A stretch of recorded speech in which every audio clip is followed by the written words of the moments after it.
এই ৩২,০০০-এর চাকরি যদি বাতিল হয়, সেই প্রেক্ষাপটে এই রায়, এইটাকে কি করে দেখছেন? বুঝতে পারলাম না, প্রশ্নটা আরেকবার বলুন। এই ৩২,০০০-এর চাকরি যদি বাতিল হয়, তাহলে দীর্ঘদিন ধরে তারা চাকরি করছে, প্রায় ৯ বছর, একটা বিরূপ প্রতিক্রিয়া তৈরি হতে পারে তাদের জীবনে। দণ্ডিতের সাথে দণ্ডদাতা কাঁদে যাবে সমান আঘাতে, সর্বশ্রেষ্ঠ বিচার যার তরে প্রাণ ব্যথা নাহি পায়, তারে দণ্ডদান বিধাতার অত্যাচার। মাননীয় বিচারপতি যে অবজারভেশন করেছেন, বিচারপতি দেখুন তো প্রায় বিধাতার মতোই, তারা সত্যি একটা আদেশ দেন, এবং সেই আদেশের মধ্যে যদি চোখের জল বা বেদনা বা সমবেদনা বা সহানুভূতি যদি না মিশে থাকে, তাহলে সেটা একপেশে হতে বাধ্য।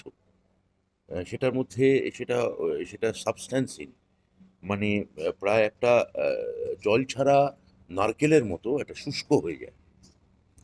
তো আমি মনে করি যে যে যে কথাটা মাননীয় বিচারপতি তার পর্যবেক্ষণ বা রায় বলেছেন, সেটা এক ধরনের সংবেদনশীলতা এবং সহানুভূতির প্রকাশ, যেটা মহামান্য আদালতের ওপর যে মানুষের যে ভরসা, তাকে আরো প্রথিত করলো। প্রতাপ ডিভিশন বেঞ্চে তো এই রায় হলো, ৩২,০০০ চাকরি বহাল থাকলো। এক পক্ষ আইনজীবী তারা আজকেও বলেছেন যে তারা একে চ্যালেঞ্জ করে আবার সুপ্রিম কোর্টে যাবেন, এবং যারা বঞ্চিত চাকরি প্রার্থী তারাও একই কথা বলছেন, তারা সুপ্রিম কোর্টে যাবে, তারা খুশি না। কোর্টে যাওয়ার অধিকার তো সবার আছে। এটা খালি এটা মনে রাখতে হবে যে যারা চাকরি পেল এবং যারা চাকরি হারালো এবং যারা চাকরি ফিরে পাওয়ার জন্য আমরা চেষ্টা চালাচ্ছি, এইটুকু মাথায় রাখবো যে তাদের কেবলমাত্র রাজনৈতিক সংকীর্ণ জায়গা থেকে দেখা ঠিক নয়। তারা আমাদের রাজ্যেরই ছেলে মেয়ে। ফলে কেউ যদি চাকরি তাদেরকে কারো থেকে যায়, বা কারোর যদি চাকরি ফিরে পাওয়ার আশ্বাস যদি তৈরি হয়, তাহলে তাদের মানে তাদের সঙ্গে আমি অন্তত অনুরোধ করবো যাতে মানবিকভাবে তারা থাকতে পারেন। তো ৩২,০০০ চাকরির ক্ষেত্রে যে অভিযোগ উঠেছিল সেই চাকরি বহাল থাকলো, এই একই রকমটাকে ২৬,০০০-এর ক্ষেত্রে হতে পারতো না? কোথাও কি খামতি রয়েছে?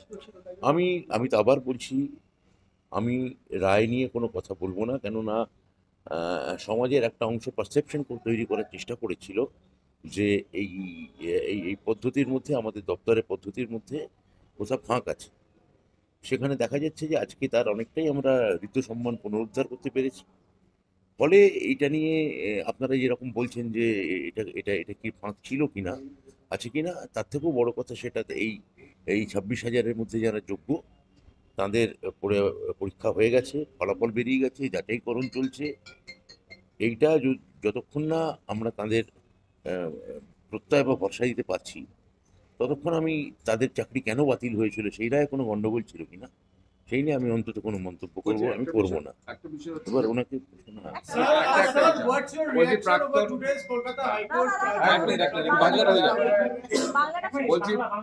বলছি যে এই অতীত দেখা গেছে যে প্রাক্তন শিক্ষামন্ত্রীর জেল যাত্রা হয়েছে, প্রাথমিক শিক্ষা পর্ষদের সভাপতি তার জেল যাত্রা হয়েছে, অনেক দুর্নীতির অভিযোগ উঠেছে। আজকে যারা বঞ্চিত চাকরি প্রার্থী তারা প্রশ্ন তুলছেন, তারা দুর্নীতির শিকার হয়েছেন।